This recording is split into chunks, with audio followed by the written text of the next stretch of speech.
네, 안녕하세요. 마경원입니다.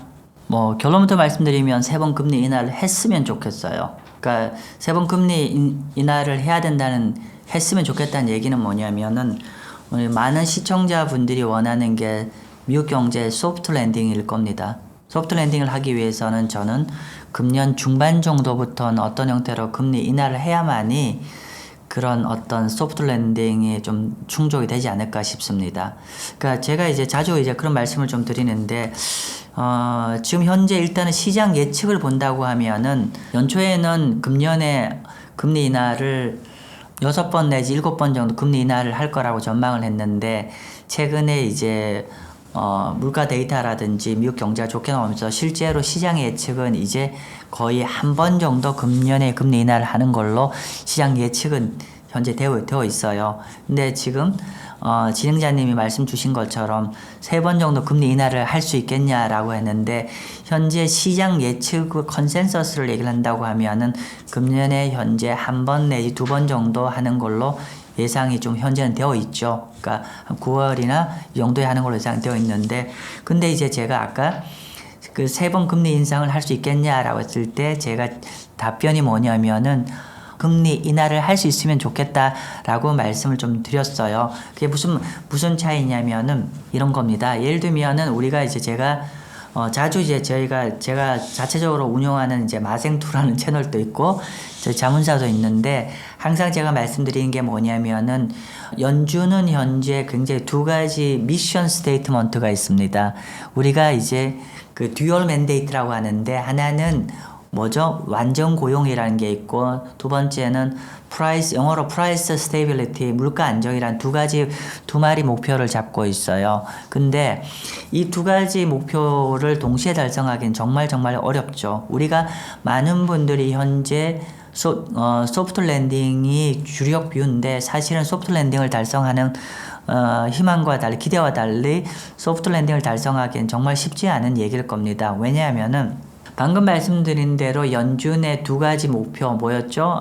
완전 고용과 물가 안정인데, 예를 들면 연준이 그러니까 이제 완전 고용을 하기 위해서는 경제가 깨지면 안 되잖아요. 그러니까 즉 경제가 소프트 랜딩을 해야 되니까 경제가 둔화되기 전에 선제적으로 금리를 인하를 해야 되는데, 문제는 너무 선제적으로 금리 인하를 하게 되면은 현재 물가가 물론 최근 약간 반등을 했지만 물가가 안정화되어 있는 거가 다시 물가에 불을 지르는 형태가 될 것이고요. 즉 너무 일찍 금리 인하를 하게 되면 물가에 불을 지르는 형국이 될 거고, 그리고 계속 요즘처럼 물가가 계속 좀 문제가 되고 있어서 다시 금리 인하를 너무 선제적으로 하면은 다시 물가가 재차 앙등할 거에 두려움이 있어서 계속 금리 인하를 못하고, 최근처럼 계속 금리 인하 시점이 계속 딜레이 된다고 하면은 결국은 실물 경제에 충격을 줄 수밖에 없을 거라는 거죠. 왜냐하면은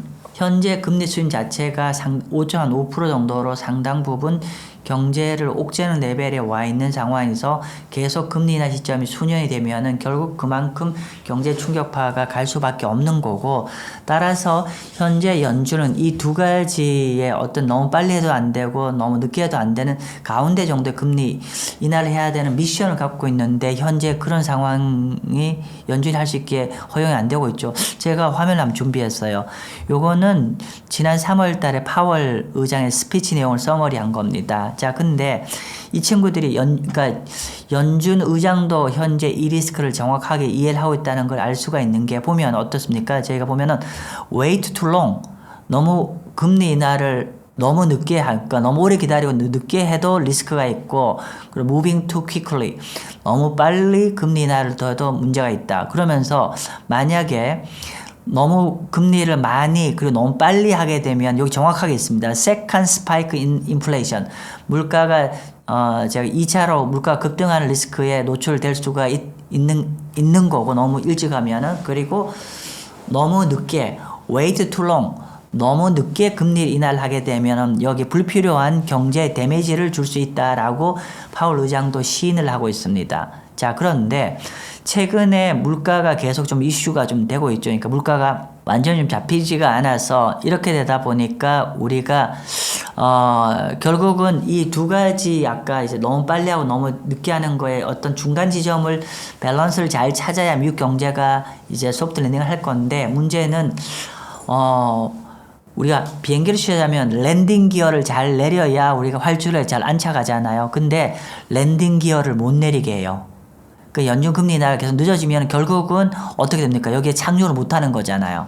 마치 그렇게 보시면 될 거라는 거고요. 그래서 뭐 아까 질문 짧게 주셨는데 제가 현재 시장의 기대는 그러니까 시장의 예측은 한 번인데 저는 한 금년 중반부터는 금리를 인하를 해야 맞을 거란 얘기를 하고 있습니다. 그러니까 일단은 금년 중반부터 일단 베이비 스텝을 해야만이 우리가 일반 투자자들이 원하는 소프트 랜딩을 달성할 수가 있는데 문제는 그렇게 안 될 가능성이 계속 높아지고 있다는 게 현재 제가 금리 인하 관련해서 보는 견해입니다. 저희 그 쉬운 말로 하면 노 랜딩 얘기하시는 거잖아요. 그죠?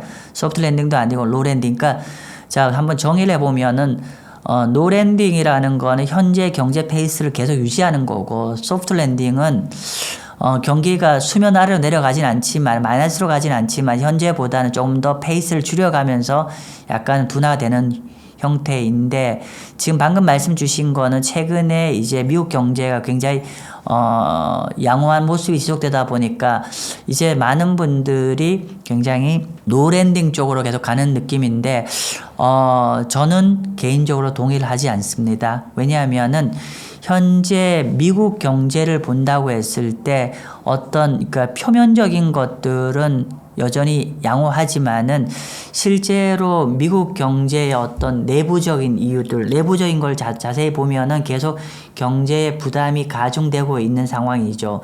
예를 들면은 이런 거죠. 우리가 경제가 계속 지속 가능하게 잘 노랜딩에 가게 됐던 어떤 요인들이라고 얘기를 하면은 바이든 행정부의 정부 주도의 성장, 두 번째 코로나 팬데믹으로 인한 정부 지원금에 따른 개인과 기업의 많은 현금 지원, 그죠? 그리고 세 번째 AI로 인한 생산성 혁명, 뭐 한 이 세 가지 정도가 현재 경제를 어떤 드리븐하는 요인인 것 같은데 그런데 물론 제가 AI 관련해서는 당연히 동의를 합니다. 그런데 앞에서 두 가지 언급드렸던 것들은 현재 꽤나 이 어떤 뭐라 하나 엔진은 꽤나 식어가고 있다는 거죠.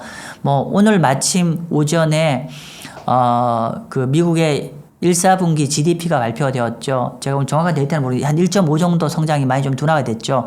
그 둔화 내용에 보면은 거버먼트 정부 부분이 상당 부분 둔화된 모습을 확인할 수가 있고요. 두 번째로는 현재 이제 특히 이제 미국 같은 경우는 개인 소비 지출이 굉장히 중요하잖아요. 뭐 우리 웅달책방 구독자님들 같은 경우는 워낙에 경제를 잘 아시겠지만 그래도 제가 항상 드리는 멘트가 있어요.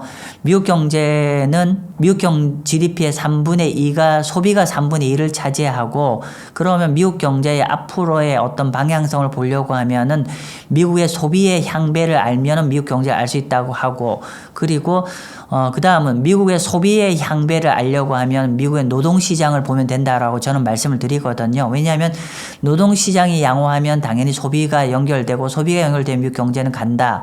그러면 정리를 하면은 미국 경제를 알려고 하면 미국 노동시장을 보면 된다는데 문제는 미국 노동자들이 현재 아까도 말씀드렸지만은 개인 소비나 이런 것들이 이제 코로나 지원금 같은 것들이 거의 좀 고갈되고 이렇게 하다 보니까 일단은 개인들이 현재 높아진 금리에 점진적으로 다 충격을 받고 있는 중이고 그리고 실제로 좀 이따 다시 말씀을 드리겠지만 노동시장도 어떤 표면적으로 데이터는 좋지만 실제로 내용적 측면에 보면은 점점 안 좋은 사인들이 계속 누적되고 있기 때문에 결국은 우리가 적절한 타이밍에 긴축을 풀지 않으면은 결국은 나중에 상당 부분 경제에 데미지를 줄 가능성이 더 높아 보이고 오히려 제가 이렇게 표현할게요. 노 랜딩 equal hard landing이라고 표현할게요. 즉 no landing을 계속 우리가 생각하고 있다 보면 결국 이제 우리가 비행기가 내려야 될 때 랜딩 기어를 내려야 될 타이밍을 놓치게 되고, 그렇게 되면은 우리가 착륙을 못하게 되면은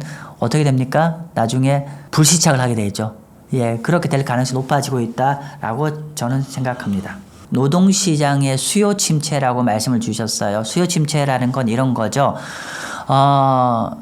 50년 처음 있다는 거는 이게 이런 겁니다. 보통 일반적으로 노동시장은 수요와 공급, 즉 뭐냐면은 일자리 숫자 대비해서 일을 하고 싶은 사람들의 숫자가 일반적으로 더 많죠. 즉 노동의 수요보다 노동의 공급이 항상 더 많았죠. 그랬는데 이게 원래 일반적입니다. 그러니까 일자리는 제한되어 있는데 일하고 싶은 사람이 많기 때문에 항상 그런 상황이었는데, 그러다 보니까 그러니까 일자리라는 게 달리 얘기하면 노동의 수요죠. 일자리가 줄고 느는 거에 따라서 노동시장이 나빠지고 좋아지고, 그래서 노동시장이 나빠지고 좋아져서 결국 경제에도 좋아지고 나빠지고, 정리를 하면은 과거에는 기본적으로 노동 수요, 즉 일자리보다 항상 일하고 싶은 사람이 더 많았기 때문에 결론적으로는 노동의 일자리, 노동의 수요가 결국은 노동시장을 좌지우지하면서 결국 경제까지 영향을 미쳤는데, 현재는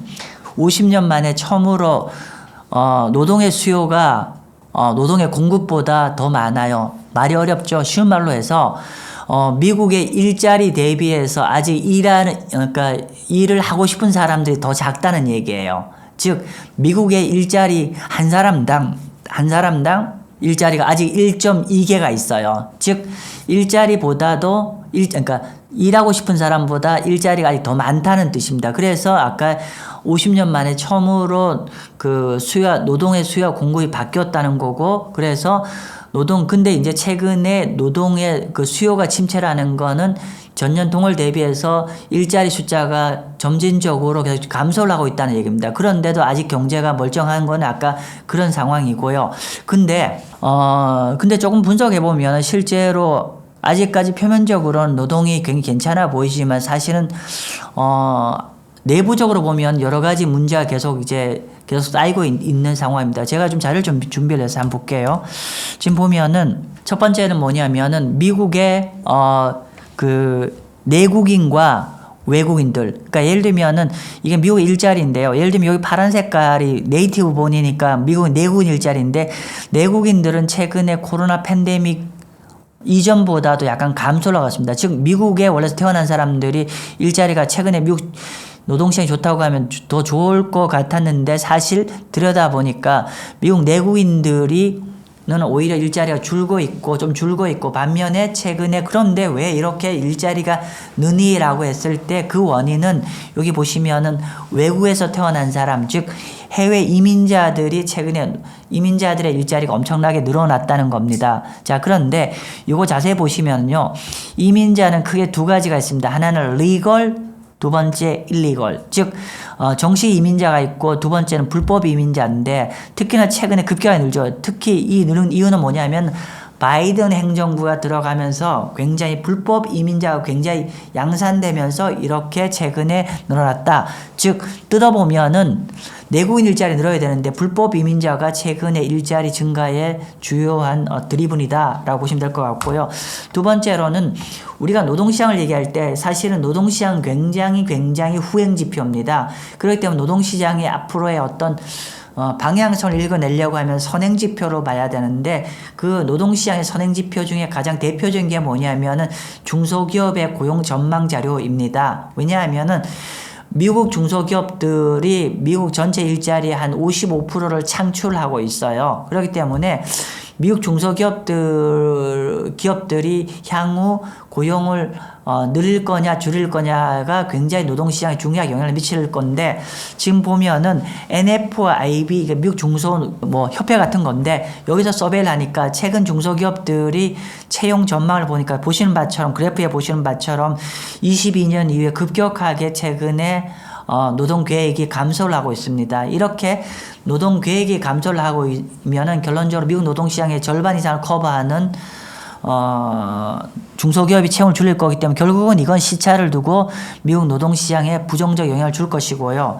그리고 세 번째는 현재 노동시장이 원래 노동시장이 좋으려면 정규직이 많이 늘어야 되잖아요. 정규직이 많이 늘어야 되는데 최근에 미국 노동시장은 정규직은 거의 오히려 감소를 하고 있습니다. 보시는 바처럼 여기가 풀타임 잡인데 풀타임 잡 보시면 최근에 오히려 이렇게 감소를 하고 있죠. 근데 최근에 어떤 일자리가 많이 느냐면은 실제로 이렇게 파트타임 잡이나 여기 멀티플 잡이 굉장히 많이 늘고 있어요. 즉 이거는 그만큼 노동의 질이 굉장히 떨어지고 있다는 거고 뭐 파트타이머가 나쁘다는 얘기가 아니라 파트타이머나 멀티플 잡이라는 거는 결국 우리가 노동이 좋으면 기대하는 게 뭐냐면 결국 소비로 연결되기를 기대하는 건데 정규직이 많아야 소비 여력이 있는 거잖아요.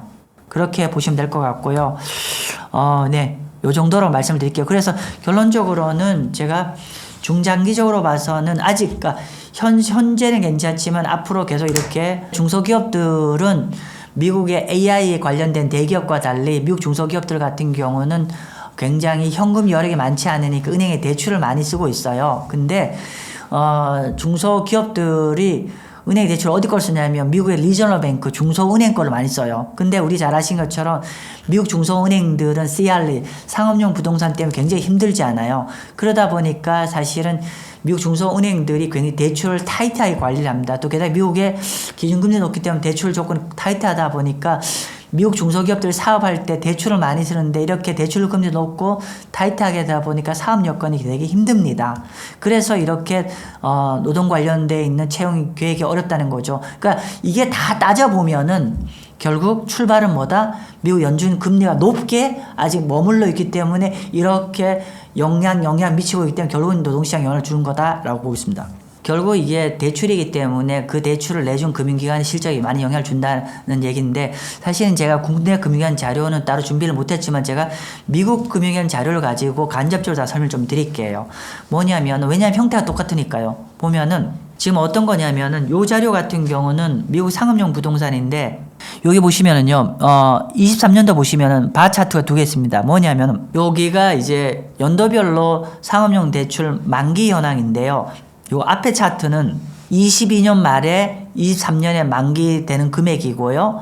그리고 요거는 두 번째 차트는 23년 말에 조사를 해본 자료입니다. 근데 보시면 바처럼 22년 말에 23년에 만기될 거로 예상될 게 한 700빌리언 정도, 원화랑 900조 원 정도 됐는데 막상 23년 말에 보니까 이 중에 100빌리언 정도만 만기 처리가 됐어요. 그럼 이 돈 다 어디 갔을까요? 혹시 사회자님 아시겠어요? 이게 뭐냐면은 이런 겁니다. 아마도 이게 그 만기 이렇게 됐다는 거는 뭐냐면은 이런 거죠. 근데 요 힌트는 그 다음에 보시면 됩니다. 23년도 금년도에 보시면은 원래 금년도에 2년 전에 조사할 때 금년에 만기가 한 600빌리언 정도 됐는데 금년에 거의 한 1000빌리언 정도 상환 금액이 커졌죠. 거의 한 30% 이상이 금년 상환 금액이 커졌는데 이거는 어떻게 설명할 수 있냐면 작년에 이런 거예요.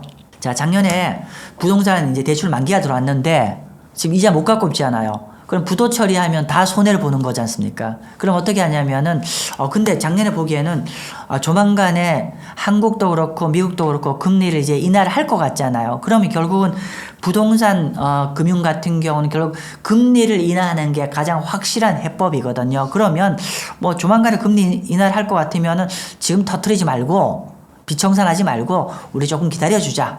만기 연장을 해줬다는 얘기입니다. 만기 연장을 해주면서 결국 이게 더 쌓여가는 거고 이건 한국도 마찬가지죠. 한국도 지금 어떻게 보면은 계속 상황 관리를 해가면서 계속 만기 연장을 가고 있는데 사실은 근본적인 해법은 전혀 아니죠. 전혀 아닙니다.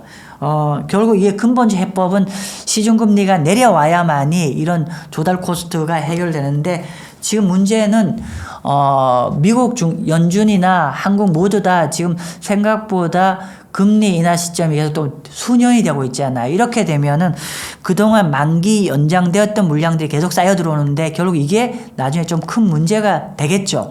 그래서 실제로 미국 보면은 금년에 920 거의 930빌리언 정도 원화로 환산하면 1300조 원 정도 금년에 상환 만기가 되는데 이 중에 절반이 은행이 만기가 돼요. 그리고 은행이 만기가 되는데 보시는 바처럼 22페이지 한번 보시면요. 여기가 그 상업용 부동산의 연체율입니다. 보세요. 연체율이 작년 초만 하더라도 미국의 상업용 오피스 부동 연체율이 1.5%인데 최근에 6.3%까지 아주 급증을 했어요.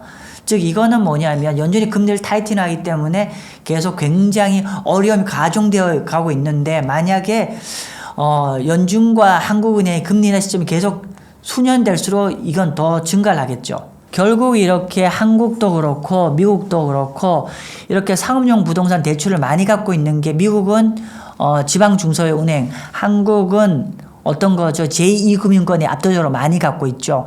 그렇기 때문에 결국 이런 문제가 발생하면 이런 취약한 고리부터 먼저 영향을 받게 되고 있죠. 그래서 최근에 이제 실적이 안 좋다는 게 이제 그게 너무너무 쌓여가니까 조금씩 수익을 그러니까 비용을 실현하고 있는 중인데, 손실을 실현하고 있는데, 어쨌건 간에 이 부분은 한국도 그렇고 미국도 그렇고 긴축을 빨리 풀지 않으면 상당 부분 시한폭탄처럼 계속 쌓여간다고 보시면 될 것 같습니다.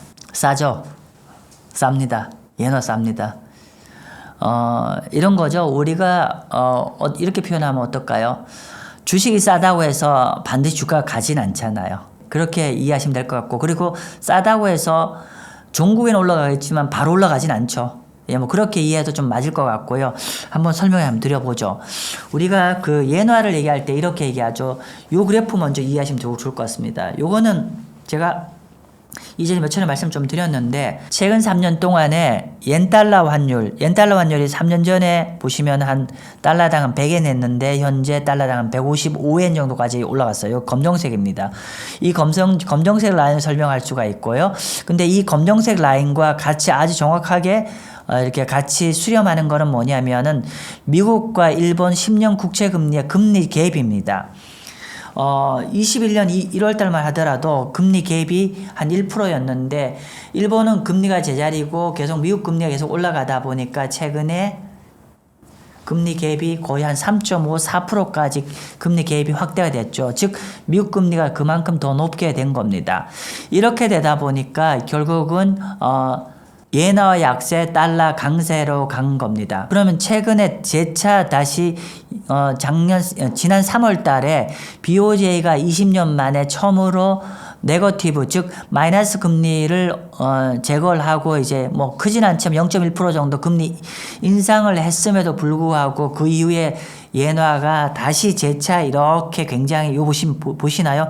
왼쪽으로 보셔야 되는데 다시 이렇게 예화가 다시 재차 약세로 가고 있는데, 이거는 최근에 예화 약세는 크게 두 가지 요인으로 저는 설명을 드릴 수 있을 것 같습니다. 첫 번째는 일본의 어떤 본질적인 문제라기보다는 이게 미국 이슈다. 예화 대비 달러가 옌달러, 그러니까 달러 대비 예화가 약세로 가는 거는 미국 쪽의 요인 때문에 더 크다는 거고, 그건 이런 거죠. 현재 촬영한 시점에 모든 사람이 알겠지만 최근에 미국 금리가 굉장히 좀 많이 올라갔잖아요. 특히나 미국 10년만 국채 금리가 한 4.7까지 올랐는데, 그러니까 4% 초반에 4.7까지 올랐는데, 그러다 보니까 최근에 양국 간의 금리 갭이 다시 벌어지고 있죠. 그렇기 때문에 결국 최근에 금리가, 그러니까 예화가 약세로 가는 거에 어떤 펀더멘탈 측면에서 본다고 하면 일본의 펀더멘탈보다는 미국의 시중금리가 올라가면서 미국 금리가 상승하는 거에 영향을 받았다라고 볼 수가 있을 것 같고요. 그럼 이 부분은 이렇게 설명할 수 있겠죠. 앞으로 예화가 강세로 가려면 어떻게 해야 됩니까? 라면은 미국 금리가 상승을 어느 정도 마무리 짓고 좀 하향 안정화되면은 예화가 강세로 갈 수 있는 여건이 될 것이고, 두 번째로는 최근에 이런 걸 틈타서 일본 예화에 대해서 예화 약세에 베팅하는 글로벌 자금이 굉장히 많습니다. 즉, 옌 숏 포지션이 2007년 이후에 예화 숏이 가장 많습니다. 즉 최근에 다시 양국 간의 금리가 다시 벌어지니까 이 틈을 이용해서 옌 약세에 베팅하는 플레이가 압도적으로 많죠. 이거 헤지펀드거든요. 그러다 보니까 현재 이런 헤지펀드의 옌 숏 플레이 같은 경우는 일본 정부 입장에서는 계속 용납할 수가 없겠죠. 그렇기 때문에 옌 헤지 플레이, 그러니까 숏 같은 거는 이거는 이제 기본적으로 외환시장을 교란하는 거기 때문에 때문에 현재 일본 정부가 결국은 외환시장 개입을 이제 굉장히 고려하는 레벨이 되고 있다는 거죠. 근데 미국 금리가 계속 올라가는 시점에서 외환시장 바로 개입을 하지 않겠죠. 즉 뭐냐면은 미국 금리가 일정 부분 안정화된 시점에서 고점을 형성된 시점인데 그때 계속 약세로 가면은 그때는 얘들 혼내줘야죠. 그래서 과거에 엔화가 그러니까 일본 BOJ가 개입했을 때 과연 어느 정도 갈 것 같냐라고 했을 때 이런 거죠. 지금 보시면은 참조사항인데요. 22년 10월 달에 그 당시에 옌 환율이 계속 밀려서 151엔까지 갔었는데 요때 한 3차례 개입했으니까 3개월 다음에 옌이 130엔까지 갔습니다. 즉 단기적으로 옌 시장의 옌 달러 시장의 가장 큰 모멘텀은 BOJ가 언제 외환시장 개입하냐가 단기적 모멘텀일 거고 중장기적으로 가장 중요한 거는 미국 국채 금리가 어떤 형태로 그러니까 미국과 일본의 금리 개입, 금리 차가 어떤 방향으로 흘러가냐가 가장 중요할 것 같습니다. 그런데 저희가 보기에는 미국 금리 계속 못 올라간다고 생각하고 있기 때문에 결국은 현재 내지 좀 현재보다 조금 더 밀린 시점 어느 시점에 엔화를 오히려 투자하는 쪽 관점에서 접근하시면 그러니까 굉장히 매력적인 밸류에이션이죠. 뭐냐면은 현재 엔화가 달러 대비 우리가 이제 보통 통화의 밸류에이션을 계산하면 우리가 PPP라고 합니다. Purchasing Price Parity라고 해서 구매력 평가설로 얘기하는데 구매력 평가설은 그냥 이런 거예요. 예를 들면 햄버거 가격이 서울 가격에 사는 거와 미국에 사는 거와 도쿄에 사는 게 어느 게 더 싸요? 이런 얘기예요. 쉬운 말로 하면은. 근데 일본 게 무지 싸대요. 가성비가 좋다는 얘기고 그게 해당하는 통화 저평가되어 있다는데 현재 PPP 구매력 평가설로 계산했을 때 현재 BCA 자료에 의하면 한 47% 정도가 저평가되어 있고 이거는 1980년 이후로 엔화가 가장 많이 저평가되어 있답니다. 그러면 우리가 어떻게 하죠? 기업에서 엔화를 어떻게 분할로 계속 사들이는 걸 좀 권해드리고 싶습니다. 그리고 단기간에 딱 전환된다기보다도 3년, 5년 좀 긴 호흡에서 접근하시면 좋을 것 같다는 말씀을 드리겠습니다. 그러니까 저희는 한 6월 정도에는 금리 인상을 좀 하지 않을까 싶고요. 물론 큰 폭은 아니지만 그렇게 보는 거고요. 뭐냐면 이런 겁니다. 우리가 현재 두 가지죠. 우리가 일본 같은 경우에 결국 금리를 올리려고 하면 두 가지입니다. 하나는 인플레이션이고 두 번째 경제가 좋아야 되는데 경제가 좋다는 얘기는 제가 굳이 긴 얘기를 하지 않겠습니다. 그냥 인플레이션 얘기하면 조금 하죠. 우리가 인플레이션을 얘기할 때 가장 큰 거는 뭐냐면은 우리가 일본 같은 것만 하더라도 서비스 CPI가 중요하고 서비스 CPI에 제일 중요한 게 뭐냐면은 결국 임금이잖아요. 근데 최근에 제가 요 자료를 좀 준비를 했는데 그러니까 일본의 대기업들의 춘투라고 해서 임금 협상을 했는데 한 5.3%를 인상을 했어요. 근데 이거는 지난 33년 중에서 제일 많이 인상을 했습니다. 요 한 볼게요. 그림 보시면요. 이게 1990년부터 최근까지 요게 춘투 임금인데 지난 2000년 이후부터 최근 한 20년 동안의 임금 상승률이 연 한 2% 내외였는데 요번에 5.3%까지 올랐죠. 이거는 이 정도 금리가 올랐을 때는 언제냐면 90년대 초반 수준입니다. 그래서 과거에 요 동일한 시점에 일본 BOJ 금리를 보면은 이 정도로 금리가 올라가면은 일반적으로 그 다음 단계가 뭐냐면은 중소기업들 임금 협상에도 그렇게 상당부 이게 가이드라인 되겠죠. 그러면 전반적으로 이렇게 여기 이제 해외 자료인데요. 높은 임금은 결국은 금리가 올라가는 쪽에 좀 리딩하는 방향이 되지 않을까. 그러면 전망이 빠른 속도는 아니겠지만 점진적으로 일본도 금리 인상 쪽으로 갈 거로 보여지고요. 하나만 더 추가 말씀드리면은 이런 거죠. 현재 일본은 우리가 일본을 얘기할 때 제일 문제가 뭐였냐면은 이런 거죠. 사람들이 돈은 많은데 소비를 안 한다 했잖아요. 소비를 안 한다는 건데. 근데 최근에 일본이 바뀌고 있다는 거죠. 즉 뭐냐면은 현재 일본은 실업률 여러분 아세요? 일본은 실업자가 거의 없습니다. 2.4%입니다. 2.4%는 거의 완전 고용인데 문제는 일자리는 다 엄청 많은데 그동안 임금이 너무 쌌는데 임금도 올라요. 그러다 보니까 최근에 미국, 일본이 작년 4분기부터 일본의 컨슈머 스펜딩, 그러니까 소비 지출이 확대가 되고 있고 아마도 더 이 부분은 상당 부분 좀 이제 추세적으로 갈 여지가 높지 않겠냐. 그러면 우리가 일본 경제는 상당 부분 좀 긍정적으로 해석해야 되지 않겠냐 싶고요. 그렇다고 하면 결국은 이게 큰 빠른 폭은 하지만 점진적으로는 일본 금리가 올라가는 방향으로 전개가 되지 않을까. 근데 중요한 거는 여러분 기노브로 접근하십시오. 뭐 여러분들이 제 견해보다는 실제로 좀 전 세계적인 전문가들이 어떻게 보는지를 보는 거를 한번 말씀 좀 드리고 싶습니다. 뭐 아까 이미 제가 앞에 말씀 나누면서 제 견해는 어느 정도는 이미 보셨을 거예요. 그러니까 저는 지금 당장은 아니지만은 물가와 노동시장 이런 것들이 점진적으로 일정한, 그러니까 우리가 되면 좀 어려워질 거라 보고, 그렇다고 하면 저는 디스인플레이션 트렌드는 여전히 유효하다고 보고요. 그리고 노동시장도 경제도 현재는 좋지만은 계속 긴축을 오래 끌고 가면 갈수록 결국은 경제가 어려움이 가중돼서 경제가 둔화되는 쪽으로 된다고 말씀드렸습니다. 그러면 결국 이 얘기는 뭐냐면 결국은 미국 국채 금리와 한국 국채 금리가 저는 내린다는 견해를 갖고 있습니다. 그런데 오늘은 제가 이제 웅달책방님 구독자님들한테 그래도 조금 더 객관적인 전망을 드리려고 제가 블룸버그 단말기에서 한번 글로벌 투자은행들의 컨센서스를 한번 정리해서 가져왔습니다. 자, 먼저 이제 미국의 10년 만기 국채 금리를 볼게요. 지금 보면은 요 조사한 날 4.5였는데 지금 4.7 정도 됐죠. 금년 말 볼게요. 금년 말 보니까 3.9 정도 전망을 하고 있고 10년 국채 금리가, 그리고 30년 국채 금리는 이게 거의 좀 한 4.8 정도 됐는데 이게 한 4.1 정도까지 전망을 하고 있고요. 참고로 이거는 여기에서 이 컨센서스 서베이는 뭐 골드만이라든지 BOA라든지 모건스탠레이라든지 이 모든 회사들이 다 포함되어 있는 한 50개 금융기관의 컨센서스입니다. 그래서 금년 말 정도에 한 3.9 보고요. 내년 한 중반 정도에, 내년 말 정도에 한 3.7, 3.6 정도 보는 게 일반적 견해라는 거 말씀 좀 드리고요. 그리고 한국 금리 한번 보시면요. 한국 금리 같은 10년짜리 같은 경우는 금년 말 정도에 한 2.87, 한 2.9 정도 글로벌 투자은행들이 보고 있고요. 그리고 내년 말 정도에는 2.5 정도 보고 있고 26년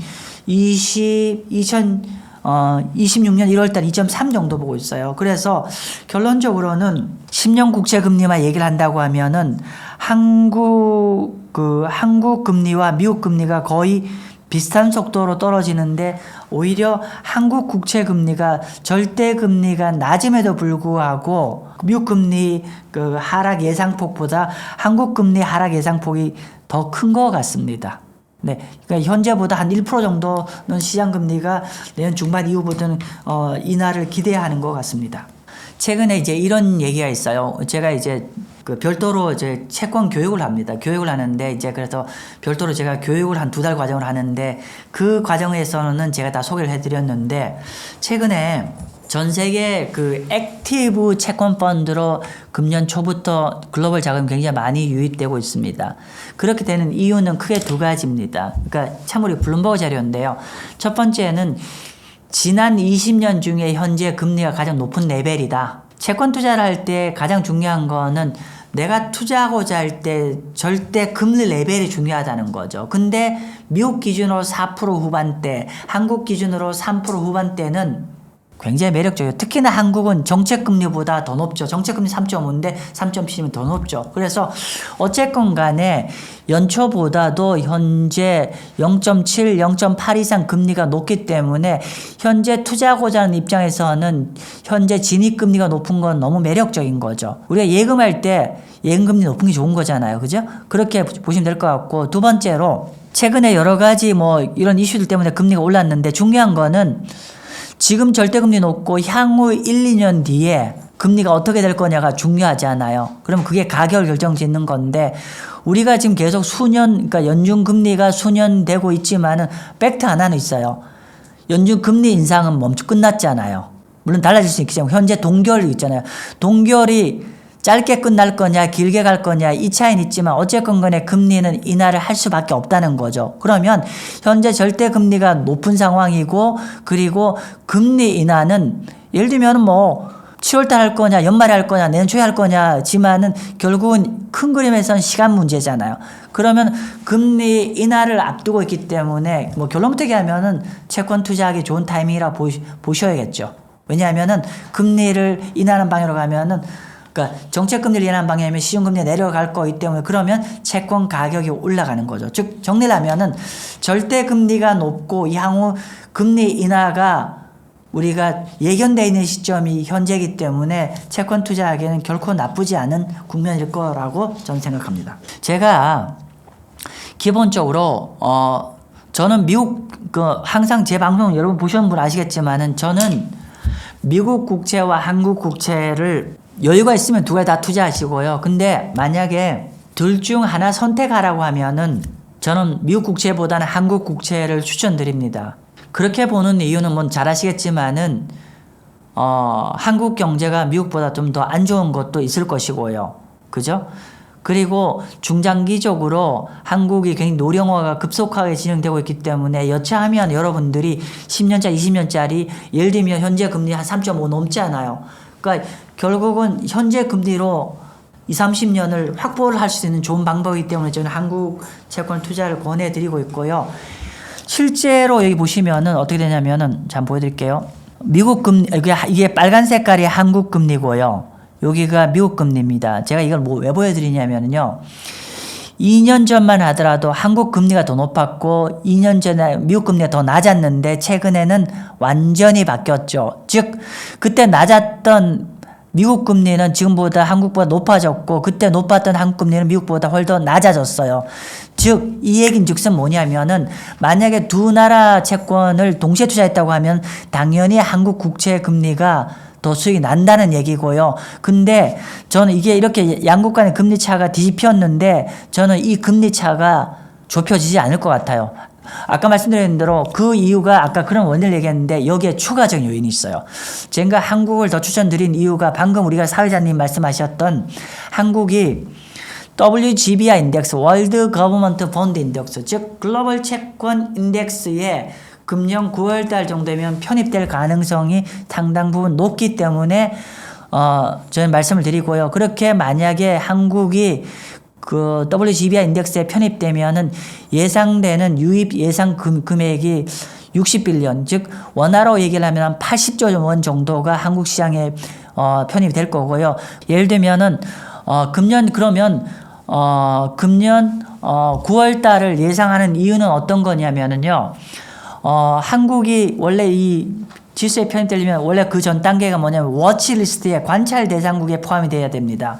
그래서 관찰 대상국에 한국이 2년 전에 그러니까 22년 9월 달에 여기 등재가 되었는데요. 통상적으로 관찰 대상 리스트에 들어간 다음에 한 2년 정도 다음에 본지수에 편입이 되었습니다. 실제로 이전에 이스라엘과 중국이 편입되었는데 얘들도 2년 걸렸고요. 현재 한국 정부의 재경부 쪽에서 얘기하는 것도 담당자도 한 2년 정도 걸릴 거라 소요를 했고 그러면 그게 2년이 금년 9월 달에 될 것이고요. 그리고 금년 9월 달이 되면은 패시브 자금들을 한 6개월 뒤에 부터 본격적으로 편입을 할 겁니다. 그래서 아까 이 자금이 들어오면 한 1년 내 1년 반 정도 자금이 들어올 거라고 예상이 되고 그러면 이 80조 원 내외의 자금은 한국의 국채 시장을 감안하면 엄청나게 큰 자금입니다.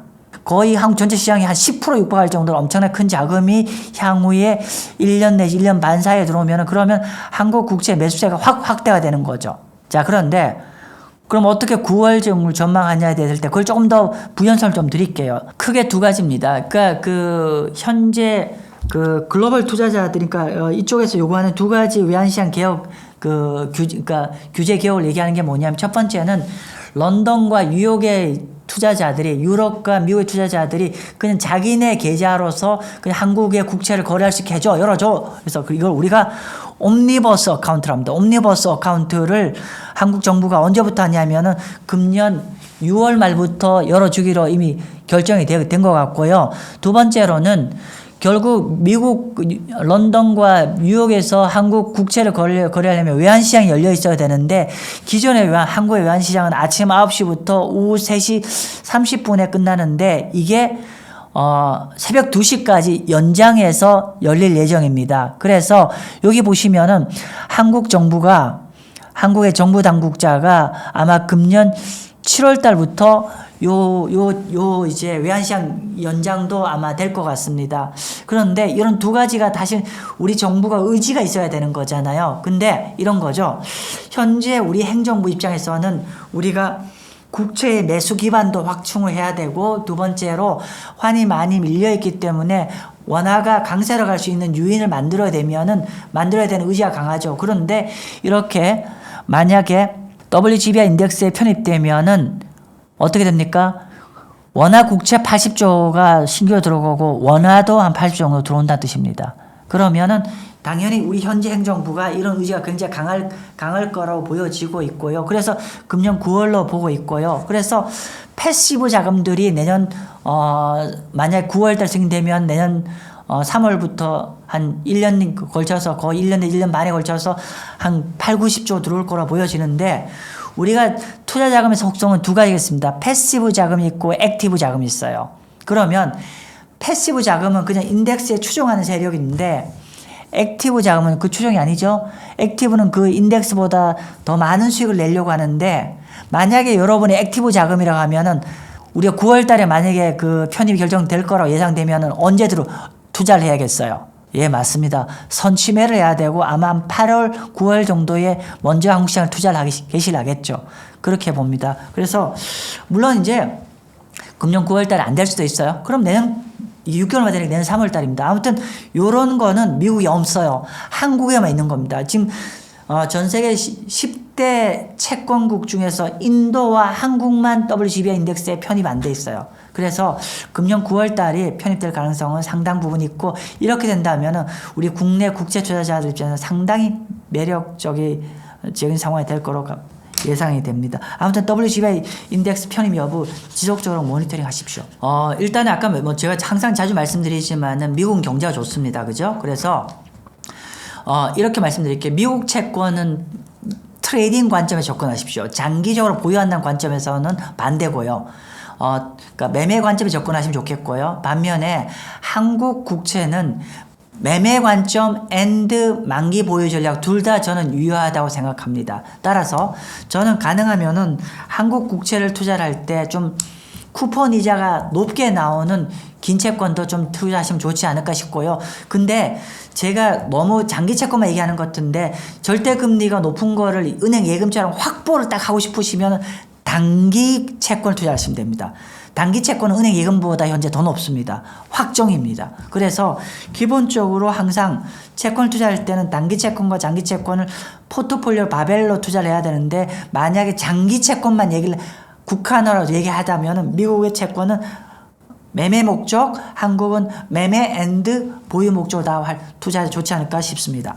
커버드 콜은 일반 그러니까 지금 저희가 채권 얘기하는 거죠. 뭐 주식도 마찬가지인데, 주식이나 채권 ETF가 있으면 우리가 시장에 움직이는 것 따라 가격이 이렇게 움직일 거잖아요. 근데 여기에 그냥 우리가 파생 상품을 약간 섞는 겁니다. 어떻게 되냐면은 우리가 콜 옵션을 매도를 해서 기존의 채권의 주식과 같이 이렇게 페이오프라고 해야죠. 손익 구조를 이렇게 만들면은 결론적으로는 이제 일반 순수 주식 ETF나 채권 ETF보다는 우리가 그 콜 옵션을 매도한 프리미엄이 더 들어오기 때문에 인컴이 더 일반 채권의 배당보다 인컴이 더 이 프리미엄까지 합치는 거니까 인컴이 더 커지게 되는 거죠.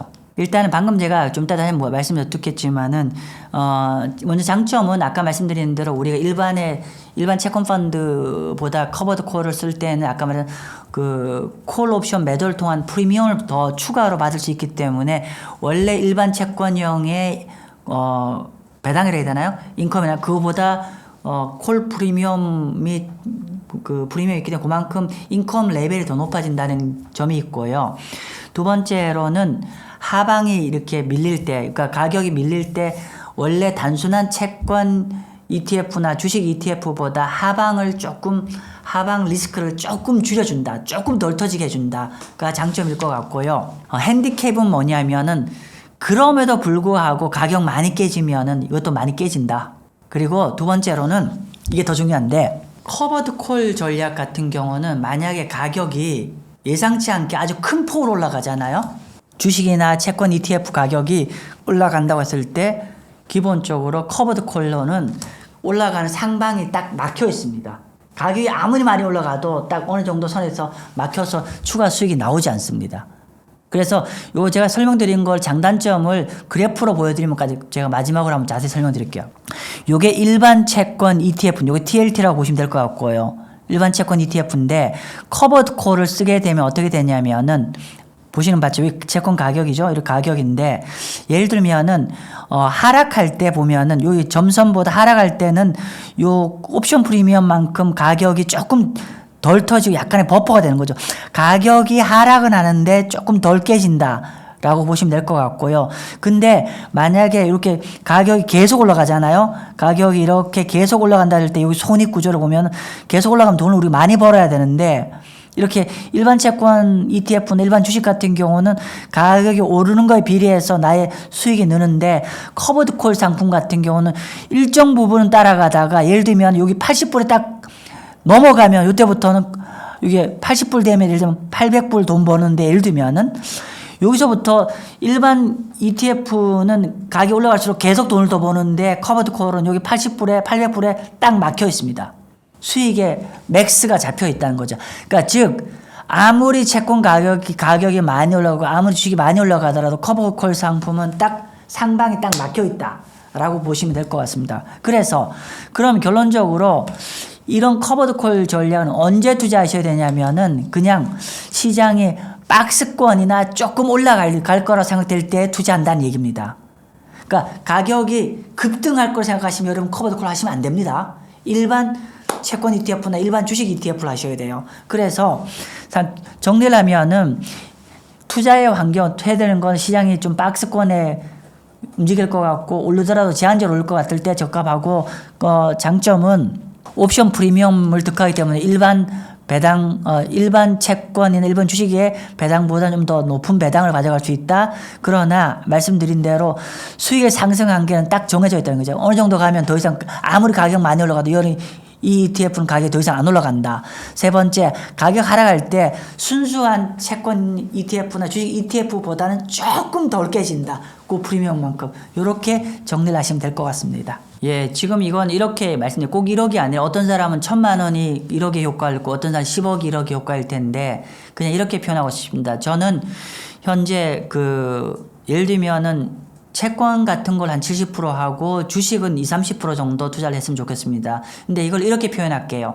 우리가 어떤 전쟁이 있으면은 뒤에 거대한 우리가 항모 같은데 주력 부대를 두고 그리고 주력 부대가 뭡니까? 항상 안전한 자산을 지키는 거고 그래서 안전하게 예금 갖고 그리고 언제 상황이 경기 나빠지더라도 버퍼가 될 수 있는 채권 위주로 한 70% 정도 투자하고 근데 그런 불구하고 현재 아직까지는 뭐 AI 기업이라 여러 가지가 있기 때문에 그런 거는 약간 좀 더 공격적으로 일부를 좀 투자를 하시면 어떨겠냐 그렇게 말씀 좀 드리고 싶습니다. 그래서 한 7대3 정도 느낌으로 좀 투자를 하시면 좋을 것 같다는 게 제 생각입니다. 일단 이제 채권 한 종목 이해할 때 그러니까 일단 요 시청자분들이 다 각자의 처한 상황이 다르기 때문에 이걸 일괄적으로 적용할 수는 없는데 저라면은 제가 이제 50대 중반이잖아요. 근데 저는 중장기적으로 한국이 좀 걱정이 되어요. 그래서 저는 만약 딱 한 종목 투자한다면 한국 국채를 투자할 거고요. 또 그리고 이왕이면 쿠폰이 좀 높은 한 예금 정도 쿠폰이 나오는 한 20년짜리 채권을 투자를 하고자 합니다. 왜냐하면은 그냥 그 채권 투자를 하면은 매년 한 3.5%짜리 이자를 받으면서 쭉 갈 수가 있고 그러다가 중간에 경제가 나쁘면은 매도를 해서 매각 차익도 많이 늘 수 있고 또 여차하면 만기까지 들어가도 우리가 만약 일본처럼 간다고 하면 결국 금리가 굉장히 낮아질 텐데 그럼 현재 3.5% 예금 금리는 굉장히 높겠죠. 그 당시로 가면. 그래서 저는 뭐 그것도 괜찮은 한번 생각해 볼 만하지 않겠나 싶습니다. 예, 저는 여러분들한테 경제는 계속 바뀐다 라는 거고요. 경제가 계속 바뀌는 거기 때문에 중요한 거는 우리가 어떤 투자를 한다는 것은 투자는 원본이 깨진 상품이잖아요. 투자는 원본이 깨진 상품이기 때문에 결국 우리가 한 번 돈 많이 벌고 뭐 그 중요한 게 아니라 중요한 거는 지속 가능하게 영어로 sustainability 지속 가능하게 우리가 투자 수익을 꾸준히 내는 게 저는 굉장히 중요하다고 생각합니다.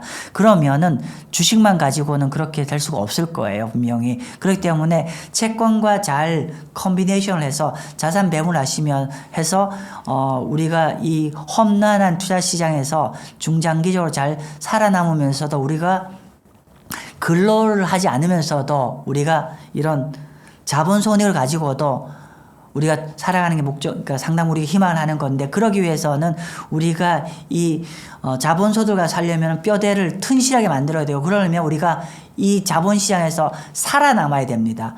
그럼 경제는 분명히 업앤다운 할 거예요. 그러려면 이 살아남기 위해서는 우리가 주식만 해서는 안 됩니다. 채권 같이 하시길 바랍니다. 제가 좀 장시간 설명드렸는데, 아무튼 이렇게 시청해 주셔서 감사하고, 우리 오늘 초대해 주신 우리 웅달책방 사회자님도 감사합니다.